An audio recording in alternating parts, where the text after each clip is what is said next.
Hi, welcome back, or welcome if you're new. I'm Zara and I'm a disability advocate, content creator and writer, but today's video is about neurodiversity because it's Neurodiversity Week. This week is dedicated to advocating about neurodiversity, neurodivergence, everything to do with the way our brains work. It's about advocating for accommodations and needs and accepting that people have differences and that's okay. I'm doing a short series this week where I'm going to be posting one little video explaining one element of neurodiversity every day. So if you want to go and get some extra info on neurodivergence or my own experiences or my experiences being autistic, then there'll be loads of videos there if you want to go and watch them.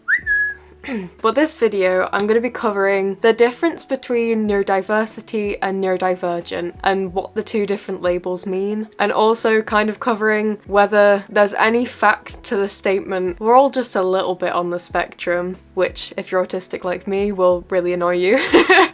First of all, I want to state that I am not saying that that statement is true. I know it's in the title. I'm debating that and I'm going to explain why that is incorrect, backing it up with information. Okay, let's get started. I'm going to start off by giving you the definition of neurodiversity because there is a difference between neurodiversity and neurodivergence that people aren't often aware of, and I wasn't before the past few years. Neurodiversity is a word used to explain unique ways people's brains work. So basically, the label neurodiverse encompasses everybody. It's not limited to people who are autistic, it's not limited to just people who are neurodivergent. Neurodiversity simply explains that all of our brains, everyone's brains in the world work slightly differently. We're all unique. You don't have to have like a condition or a different brain type, or you don't have to be autistic in order to be unique. Every single brain and every single person is diverse. We're unique. No two brains are the same, so that's what neurodiversity means. That's just a celebration of everybody being different. Neurodivergent, on the other hand, is a label to describe somebody whose brain works slightly differently to the average or the typical person. This includes things like Tourette's, people who are autistic, ADHD, any of these conditions or neurodevelopmental things like autism. Those change the way your brain works, the way you process information. Like physically, it changes the way the brain functions, and so that makes you neurodivergent. Some of you might be wondering, what is the point of people being labelled as neurodivergent if everyone's brains are different and neurodiverse anyway? And that is because neurodivergent people usually have different struggles to neurotypical people. Neurotypical people, the world is pretty much made for them. The world is structured in a way that suits neurotypical brains and that way of thinking. So in general, neurodivergent people struggle more because they don't find the world accessible. Our brains work in different ways, which means we aren't accepted, we might be bullied, we might not fit in, we might struggle to access things like jobs because of communication and different access needs, or all the different things that we need in order to accommodate the differences in our brain. That means that we generally struggle more. So neurodivergent is a label that recognises us as having a different communication state or a different brainwave or way of thinking. It validates our struggles and shows that we are different, but that's okay. It's just that there's multiple types of ways in which the brain works. So, why am I neurodivergent? This is something that people always debate. They're like, why are you throwing the label around? You're not neurodivergent. And the reason I'm neurodivergent is, one, because I have Tourette syndrome. That's something I've always had. And if you have Tourette's, you're neurodivergent because your brain misfires signals. Your brain doesn't work in the same way as other people. It's quite obvious because the ticks are outward. I will have edited most of them out of this video, so that might be the first tick you see. But in between all my sentences, I basically tick every single time.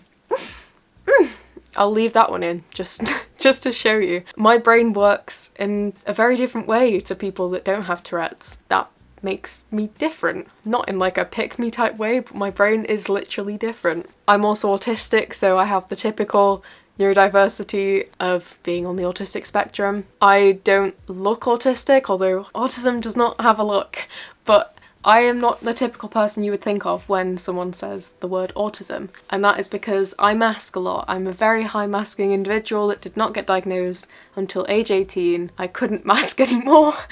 I had a breakdown. No, I didn't have a breakdown, but being neurodivergent and not understanding yourself and not understanding why you struggle in a neurotypical world can have really detrimental effects on you. So it's really important that we raise awareness for this, and that's why I wanted to talk about it. So now to the question of why it's important for this definition to be given, the two definitions and the differences when it comes to autism and people questioning what classes as autistic and aren't we all autistic if we relate to the traits. I think this is something that's definitely being portrayed on the internet at the minute, like people doing TikTok trends, and if they relate to one thing then they'll assume that they're autistic too, and they'll be like, well, can I get a diagnosis? And although relating to certain traits, yes, might indicate that you might be autistic, if you went down that route and you found more things and it explained all the things in your life, it can lead you to figuring out you're autistic, just like I did. But also, autistic traits are autistic because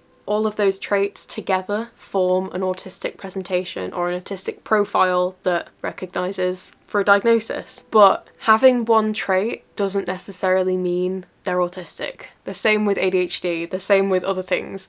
Having one symptom doesn't mean that you are under that umbrella of that diagnosis. It could link to something else, or you might just have that one trait or that one symptom. A lot of people use this when talking about sensory issues. If I complain or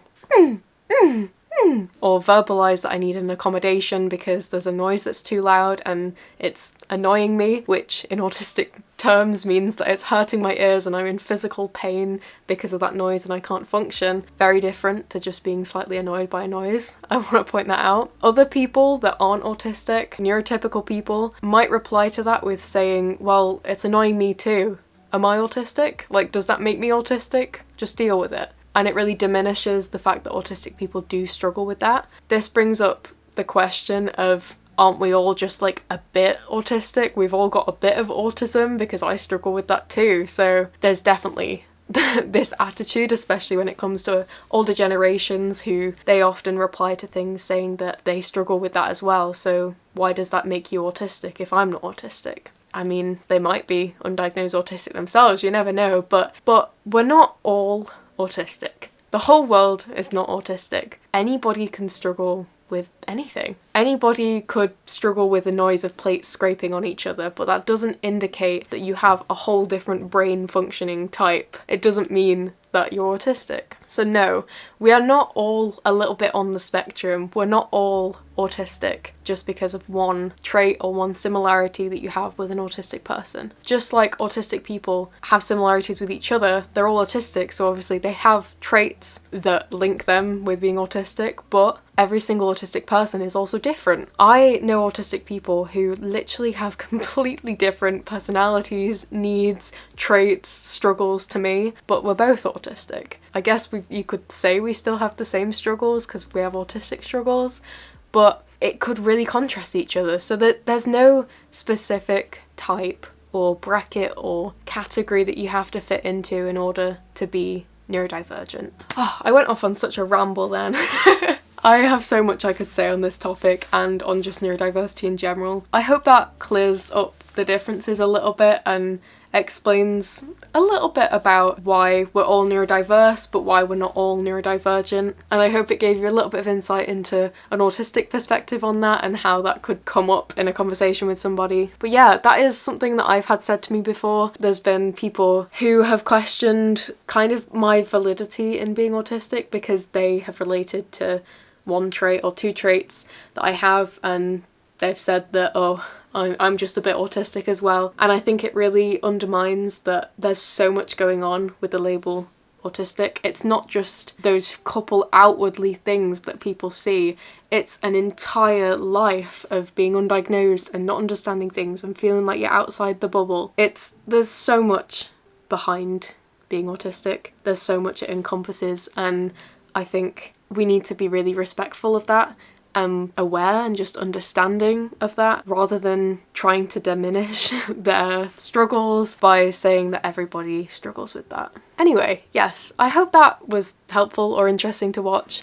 If you do have any questions or you have any topics that you want me to cover, I'm happy to do a lot more videos like this. I really like just sitting down and chatting and discussing things, and I have so many things in my head. My head is like buzzing with so many questions and answers and facts and experiences that I've had, so I'm very excited to talk about them and to actually get it out there to you guys. But yeah, leave anything down below in the comments that you want me to cover, or topics or questions you have about autism, FND, Tourette's. This week is for neurodiversity, and I think I'm going to be doing a lot of videos on autism at the minute because it's a very big topic in my head I am hyper-focusing on.